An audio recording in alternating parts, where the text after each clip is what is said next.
So I want to talk about my impression of the DMT experience, specifically where the bottom of the rabbit hole sort of leads. And it's been a while. It has taken a while for me to actually figure that out or experience it. And it happened around 2012 when I really got an idea of where it kind of goes. And this is just my impression of it. I'm sure it's probably different for other people, but I'll basically explain how I came to sort of get an idea of this. And it all basically started to happen when, as I mentioned before, I was on my way to experiencing a psychotic episode around 2012. And the experiences that I was having that kind of trigger that kind of spiritual crisis or psycho-spiritual crisis of some sort was when I was smoking DMT out of this tube vaporizer. So it was like a long tube, and the vaporizer that you can plug into the wall, and usually use it for weed, but I also used it for the DMT sandwiching in with weed. And I felt as if I was trying to seek some sort of message that my mind was trying to tell me for some reason. And during these experiences that I had, I actually experienced. Funny enough, one of the trips when I opened my eyes from it, I could actually see myself as the caterpillar from Alice in Wonderland with the tube. I think he was smoking a hookah or something, but my pattern recognition kind of went off on that, and I was wearing a blue sweater, so I felt like I was the caterpillar. I even drew it for some reason too. But during these experiences, I felt as if I was getting closer to some sort of focal point of some sort. And this focal point I would only describe as a black hole of some sort. It was a point of infinite density that held an infinite amount of information, but yet was so tiny. So it was this kind of paradox that was going on with this thing.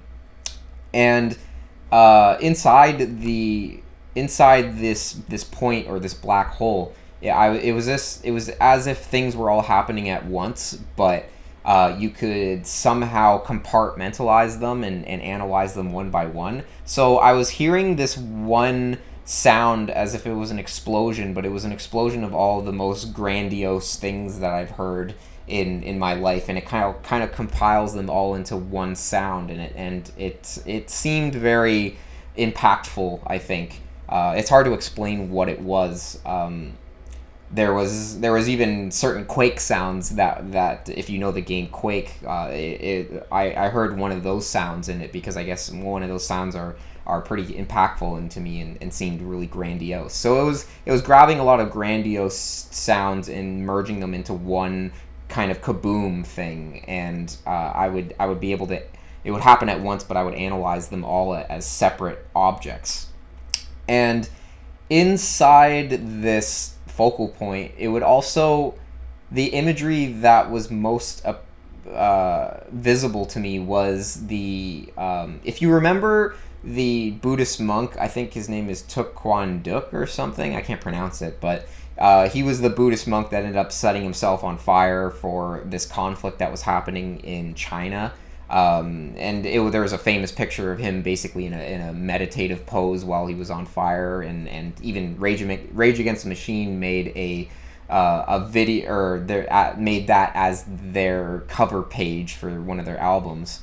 So I was basically picking up on that kind of imagery.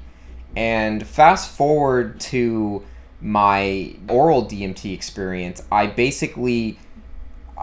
felt as if I was going closer and closer to that kind of similar commitment of some sort, or it was as if that was getting realer and realer to me, as if it was some sort of self-immolation process where you would basically light yourself on fire, and similar to what that guy did.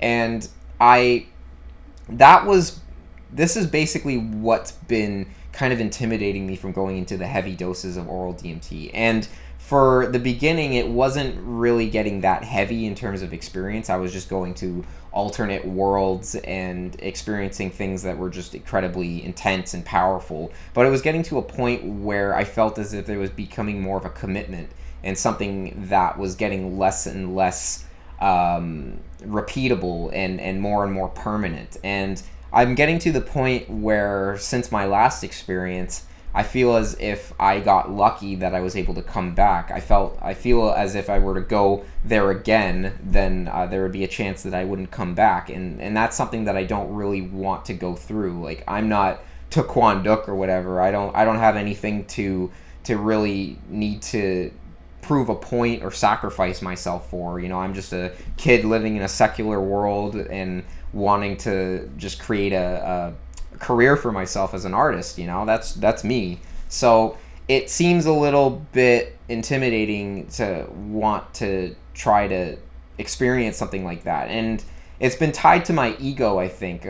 Egoically, I've always been the guy that seemed or saw myself as being extremely tough with psychedelics and could handle anything. And it's just I'm getting to the point where it's like, whoa, maybe I gotta back off on those extreme doses and can't really tie my identity to be able to experience those things, because I'm not really a master meditator or anything. I feel as if someone like Taekwon Duk, if he took those oral DMT experiences, he would have a easier time trying to do it, because he actually had the meditative background or training or whatever to actually do the real thing and do that, all that stuff. So it didn't really make sense for me to try to go through something that heavy for me.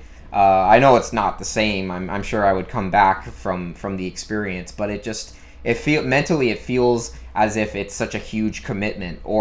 And the other imagery that basically an analogy that I would use for it is Jodie Foster in Contact, when she goes into the machine to throw her into the alternate, or the space travel machine. I don't know if it went through another dimension or not, but it always has to do with some sort of huge commitment that is irreversible. And I felt as if it's almost getting too much for me, or it's something that I don't necessarily have the willpower to really put myself through anymore.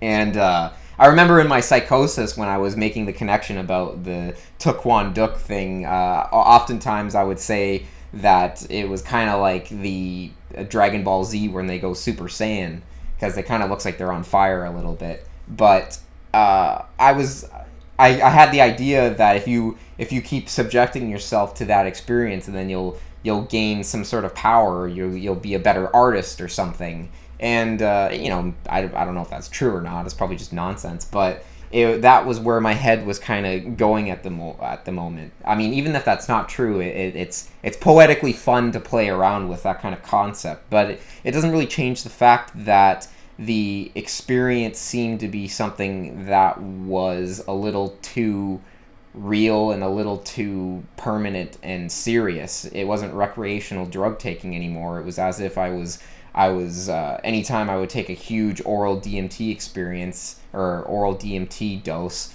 I would be rolling the dice on whether my experience is literally me going up to my room and metaphorically dousing myself in oil and lighting myself off with a match. It seems as if my experience, or that kind of level of depth of experience is sort of coming to an end. It's not really something that I can realistically subject myself to, and I hope that's not true. I hope I'm just being a drama queen about this stuff, but I really feel as if that's where the oral DMT heavy dose is essentially leading to, is that kind of commitment. And personally, I don't really feel as if I want to have that kind of commitment. You know, I just want to see incredible landscapes and inspire my art, you know. So luckily I've been able to smoke DMT, and as long as I keep it at a dose that's reasonable,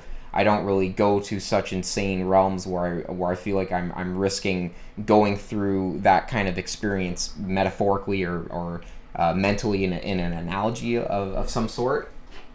But I just I don't really know if it's the same for other people. I know that ego death. I always thought of ego death as being something that was just your ego dying and you becoming a different person. I didn't really think that it was actually a literal thing where you experience a death experience in a similar nature as someone who basically lights themselves on fire. You know, it was a rude awakening that pretty much might be where the experience leads at the deepest end of it, and I just don't really know what kind of utility that has, to be honest. Maybe it's completely just self-destructive and not something that you should go that deep for. I still don't know what to think about it. I'm hoping that, you know, you guys can get something out of me sharing this feelings about it. They might be wrong. They might not be accurate, but that's just basically how I felt whenever I was going to the deepest ends of it. And I come to realize that I don't know if it's something that I want to tango with, you know? So I hope you guys sort of got something out of that little explanation. And if you guys want to share your opinions on what you think the bottom of the experience is, then go right ahead. I'm all ears. So I'll see you in the next video. So have a good night.